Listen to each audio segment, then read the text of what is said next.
langkahnya terhenti. Tapi masih ada Satu sama kesempatan nggak sih? tentunya satu sama. Bisa saja dibawakan oleh gengs Kapak. Dan ini dia game yang kedua, Bude. Yap, kedua tim akan memberikan yang terbaik, tapi khususnya kepada GPX mereka nggak boleh melakukan kesalahan, nggak boleh lengah. Iya, benar. Ini adalah nyawa terakhir mereka. Betul, di Bude. babak semifinal ini. Dan kalau dari hero-hero ini kan udah beberapa hero emang gacoannya ya B ya, dari GPX Basreng, dan seharusnya mereka lebih enak dong. Ini emang hero pegangan banget Bude. Iya. Makanya aku bisa bilang bahwa dengan apalagi dengan Kimi last pick tadi ya, yang udah praduganya ketika udah ngeliat Lolita gitu loh.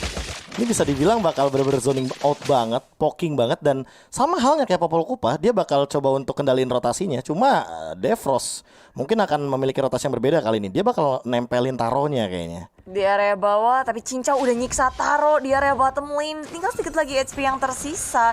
Dan dengan bantuan Earl, sekarang mereka bermain agresif, gak mau digalakin sama Brand Victress. Ini GPX galak, bos. Maju ke area depan, Defrostnya juga diusir mundur. Orange buff milik Brand Victress akan sangat terganggu. Lexa datang dan flicker yang udah digunakan. Berusaha sekuat tenaga untuk mempertahankan orange buff dari Brand Victress. Iya, sementara kali ini dari Orange-nya bakal terreset begitu saja. Nggak punya kesempatan dari Ashe tentunya untuk mengamankan Orange buff. Tapi masih ada pressure yang diberikan oleh GPX Basreng kali ini. Pokoknya bener-bener nggak mau kasih kesempatan ke arah Ashe kali ini. Masih coba dijaga oleh Earl dan juga Defrost pun mau nggak mau harus nge-cover nih Bude. Karena standar first blood jatuh ke tangan teman-teman dari GPX Basreng. Sementara Ashe masih benar-benar diharas habis-habisan pokoknya kali ini. Dan diamankan tentunya oleh Sky.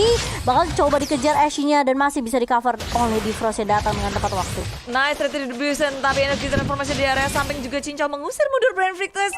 Ini kerugian besar banget untuk Brand, mereka nahan begitu lama di area jungle dan mereka pun masih nggak bisa ngedapetin orange buff-nya.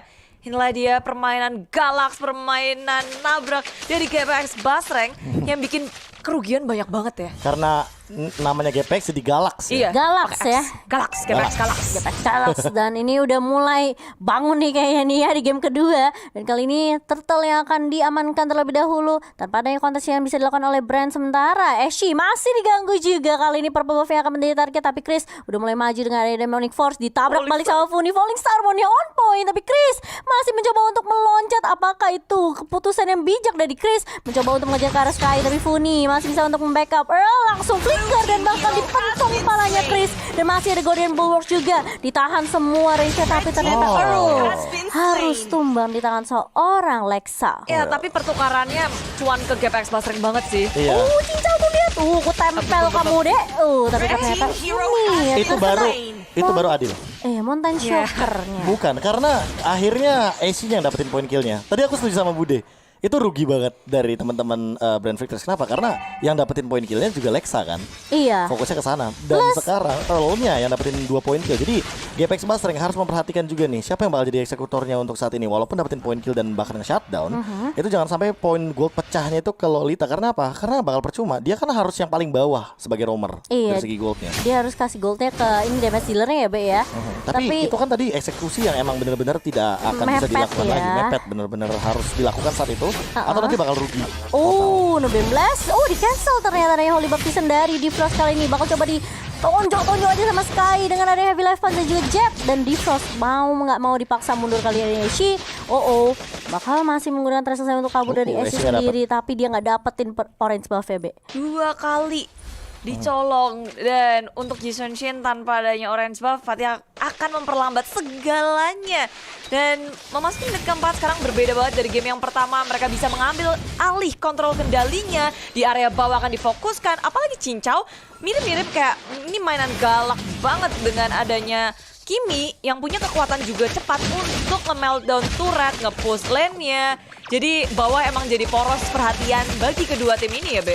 Iya, di GB lah kalau kata bahasa anak komunitasnya mah. Jadi gold lanernya tuh bener-bener dikasih makan sebanyak mungkin. Dan Cincau dia pun udah level 7 gitu dibandingkan dengan Taro yang ini bisa dibilang berbanding terbalik. Dia bener-bener di super dive banget, lihat sendirian Bude di bawah. Oh lala, Taro yang baru aja level 6 tertangkap. Dia nggak bisa nahan lagi di area bawah. Defrost terlalu terlambat untuk berotasi ke area bawah. Tadi GPX Basreng nggak mau melanjutkannya. Terlalu sia-sia, mereka memilih untuk balik aja cari objektif yang lain. Iya, dan kali ini Chris bersama dengan Lexa menahan di area midnya. Tapi Funi masih dengan Magic Shot Wave-nya juga nge-clear minion secepat mungkin. Tapi turret di area bawah yang akan menjadi target. Tapi ternyata Defrost terlebih dahulu. Dan bahkan Domain Blast pun sempat dikeluarkan. Tapi Cincau lagi dan lagi mengamankan poin killnya yang kedua. Ini akan menambah pundi-pundi Cincau. Tajir melintir, Cincau di area bawah udah kayak wah itu hidupnya nyaman. Asik aku dapat Tapi uang. di area atas pun walaupun kita jarang lihat Fuminya ini untuk shine atau gimana, tapi inilah waktunya Fumi untuk bergerak, udah ngedapetin laningnya, udah ngemenangin laningnya, mulai ngebantuin laning tengah ke area jungle, kasih pressure juga. Udah Lebih bisa tepatnya rotasi mungkin ke ya. top lane sih kayaknya rotasinya. Karena ini bakal coba untuk ngamanin 2 turret terlebih dahulu. Tapi dari itemnya, dengan pemilihan Ice Queen One aku setuju banget. Ini slow effectnya yang lebih dibutuhkan daripada Genius One yang benar-benar memberikan magic power tambahan dari penetration point. Dan untuk sekarang dengan ada Dread Armor dia nggak bakal mudah untuk ditumbangkan. Benar-benar best setup, Lexa masih bisa menghindarinya ke area belakang, mundur. Tapi dia datang ke tangan macan dari GPX Basre.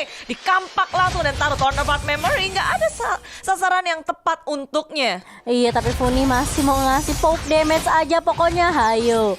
Ini adalah balasanku dari game pertama.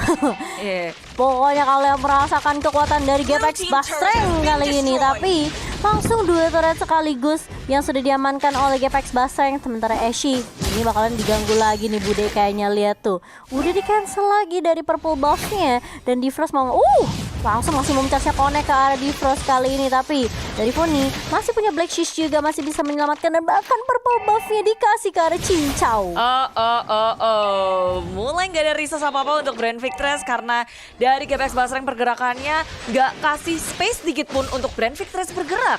Turtle yang ketiga akan diamankan pula, membuat net worth dari GPX Basreng semakin melambung. 20.000 berbanding 16.000 dan GPX Basreng masih akan mau ngegulung ini dengan dominant blast top ke area 4 member, 5 member yang nggak ada flickernya, jadi nggak bisa kena. Dan ini dari GPX Basreng masih melanjut dengan area Muling Satu ke area belakang pun di Black Shield di pop up, mencoba untuk mundur. Setup yang tidak bisa dilanjutkan kembali. Brand Victress mencoba melakukan counter attack dari area belakang. Demi Noxforce di pop up ke area Earl dari samping. Funi menjadi korban selanjutnya. Kah Funi masih bisa kabur ke area samping. Sky-nya ngedas. Chris balik lagi ke area belakang. Dibalas oleh Falling Star dari Fumi dan Fumi. Punishment yang baik untuk Chris. Yes, dan bahkan dari Funi dan juga Earl-nya masih bisa survive. Tidak ada yang tumbang dari GPX Basreng, malah Chris yang tadi bener-bener wah gelut banget, pokoknya aku mesti dapetin satu. Tapi ternyata dia yang tumbang. Bude Cincau lagi dan lagi 4-0 kali ini. Tidak akan ada yang bisa menghentikanku. Unstoppable. Holy Crystal. Genius One, Ice Queen One, Holy Crystal. Dia nggak langsung ke arah Glowing One untuk memberikan slow effect yang lebih maksimal lagi, tapi Holy Crystal dulu. Lagi winning condition. Demek. Iya, jadi sayang kalau nggak dimaksimalkan. Ya, ini mereka mau ngegulung terus. Dan megang purple buff kini. ya, purple buff-nya. Aduh, Brand Victress mereka nggak tahu ya, kayak di game kedua ini nggak bisa ngapa-ngapain sih kalau aku lihat. Iya. Lebih parah daripada game pertamanya GPX malah. Iya, karena tadi dia udah bawa Brody, kenapa ambil Lee Sin? Aku makanya bertanya-tanya kayak kenapa tidak menggunakan hero yang bener-bener burst dari awal sekaligus gitu loh. Bisa megang early-nya ya. Bisa megang early-nya, karena apa? Karena dengan Yun Sin dan Brody itu fall off banget gitu di awal. Tapi kita melihat adanya Kimi kayak yang udah aku bilang ketika udah ada Lolita terlebih dahulu yang di ban clean loh si Momo. Iya. Bukan Kiminya. Makanya ini bisa dibilang mereka udah apa ya? Mereka nggak ngebaca juga sih misalnya grafik dari GPX Basreng sendiri. Jadi menarik banget ketika Lolita sudah di-pick oleh Earl tadi, di pick yang ketiga sebelum masuk ke banning phase-nya. Jadi dari Brand Victress mereka bingung. Kalau misalnya terlalu fleksibel juga Bude dari GPX sendiri. Cincau bisa mainin apa aja. Dan bahkan dari Funi kita sempat bertanya-tanya kayak, kenapa masih mau Lilia ya? Kenapa nggak Lolita? Tapi ternyata GPX mereka memiliki draft pick dan plan yang lebih matang di game kedua kali ini. Apalagi Funi kita tahu ya, ini dengan Magic Shot Wave-nya meletup Bude, damage-nya sih Kabum, duar. GPX Basreng ini Lord juga akan hadir membantu mereka melakukan push terhadap inhibitornya di area atas. Fumi udah ngebersihin minion, akan menggiring juga para minion.